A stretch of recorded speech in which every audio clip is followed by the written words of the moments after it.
Welcome to the Class Business Podcast. I'm Chrissy Monaghan, your host, and today we're joined by Naomi Hurst, an operational leader with a strong background in finance, risk and compliance with experience across financial services, education and the NHS. She is known for her calm, values-led leadership style and her ability to bring clarity and structure to complex challenges, always with a people's first approach.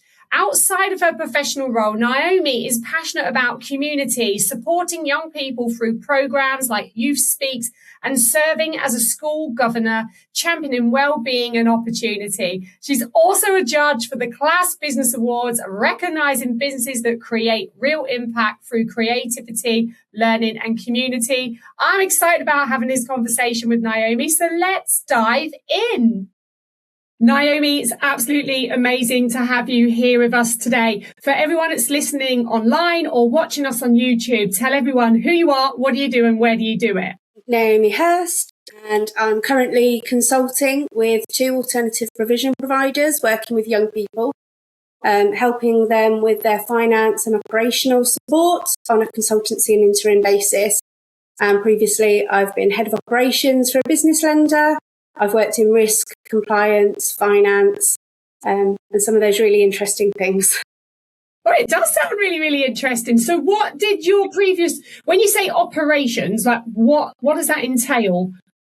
So I've been in operations now probably for about 8 years, and across that span, it's included working with schools, so a primary school and an SEN school, and working in business. And it's looking at risk registers, it's putting risk assessments in place so that more fun things can happen.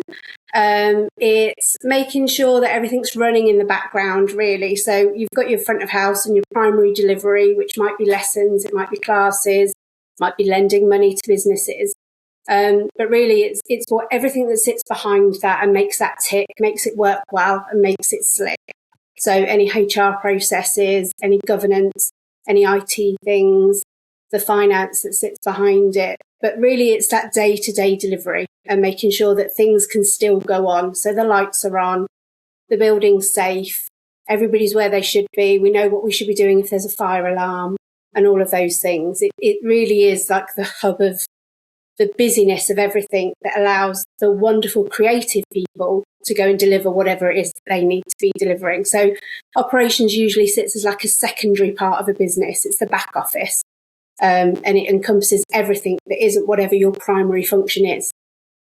And how did you get into that then? What led you to that destination? So I started off in finance, and I did 10 years in finance for the NHS. Really enjoyed it. And I was working alongside a head of estates for the NHS and was helping him with management accounts and bits and pieces for his whole sort of budget and his discipline. And he gave me the opportunity to go down into estates because he wanted to build something that was a bit like a conduit role. So that liaison between finance and operations, finance and estates, because that's quite often a really challenging thing to balance. So you've got the people that are out there on the ground doing the work and getting things done. And then you've got the back office function that sort of sits there and at times can be very much felt like they're in an ivory tower. They don't really know what goes on out here in the trenches type things. And he wanted to improve that communication. So he wanted somebody with a real finance bias to come and do some of the compliance and the estates work.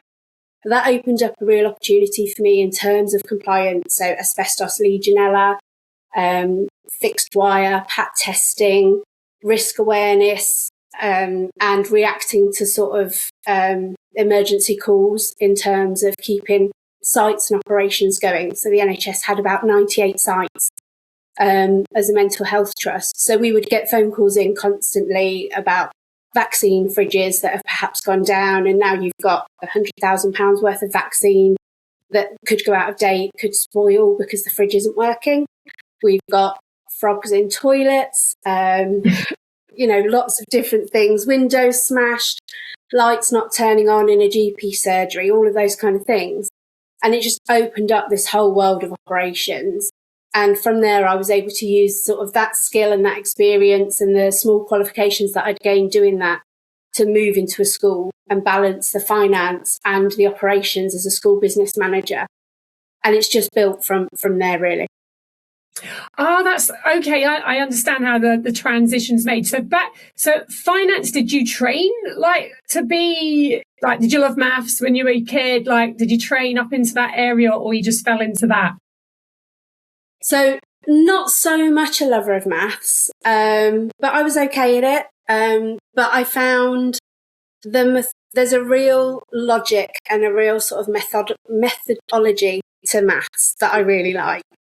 And more the reconciliation and numbers are really helpful in getting to the bottom of something. So, the numbers can't lie to a degree, and that makes it really sort of easy to determine things.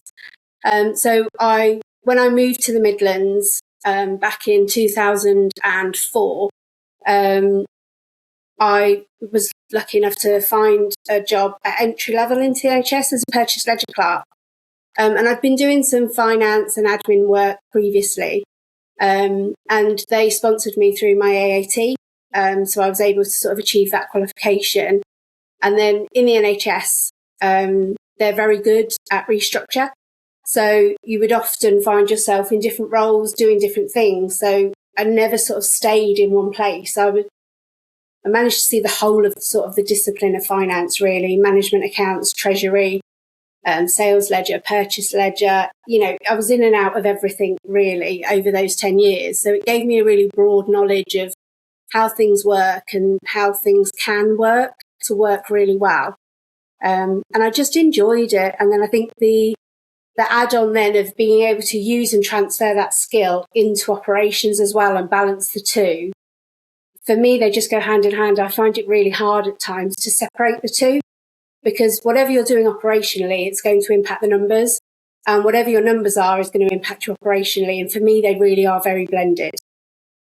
I mean, and it's so true, because I'm just thinking how a small business owner, like a class business owner, they have to deal with managing the finance, and they don't like finance on the whole.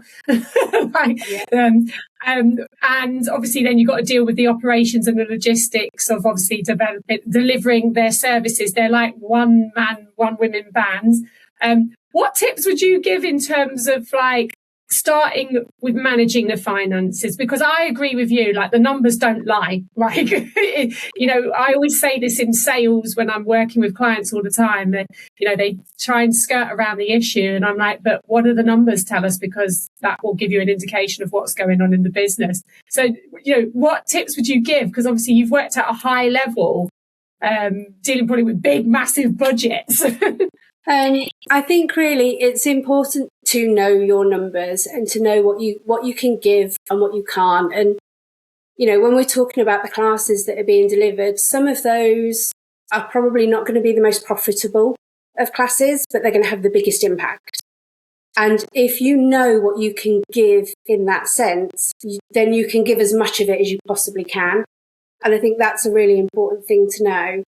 I would strongly recommend, speaking to a finance professional, having an accountant, having a bookkeeper, even if it's, just to touch base with and to keep things ticking over for you, and just keep really good records. So that's one thing that, if you've recorded things well, then they can be picked up and you can look at them. Whereas if you don't know where things are, that can make it really hard then, because when you do go to somebody for help, or when you're having those conversations, there's still a hidden element to it.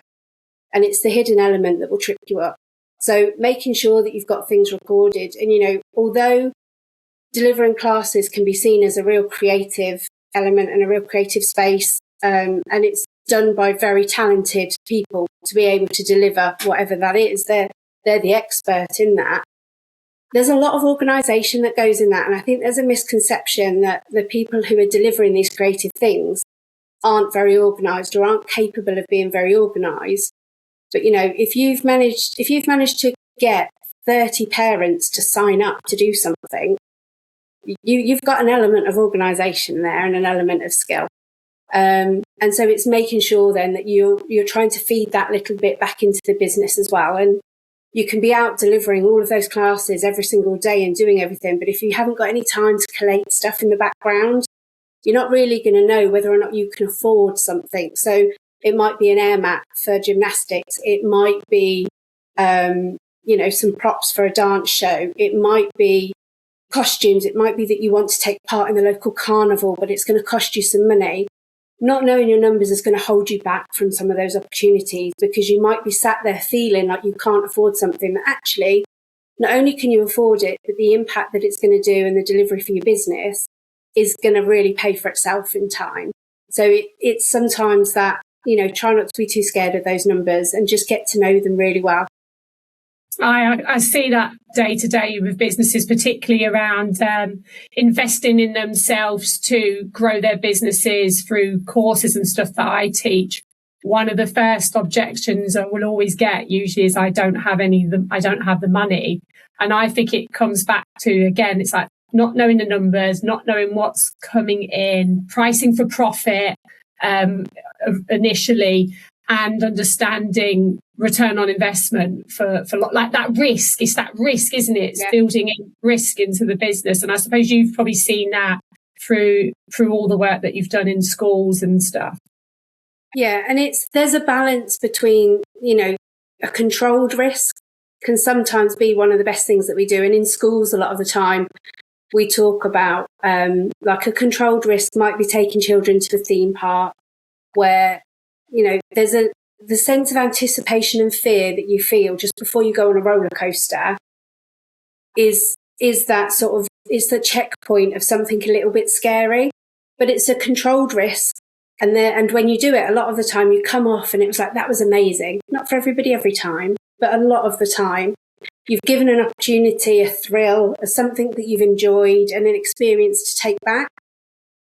By not being able to expand if you're wanting to. So if you're wanting to expand, if you're wanting to grow and you're wanting to do something, if you think you can't afford it, but you don't know, you're going to miss that opportunity. You're going to miss that thrill, experience and everything that comes with it and miss the impact.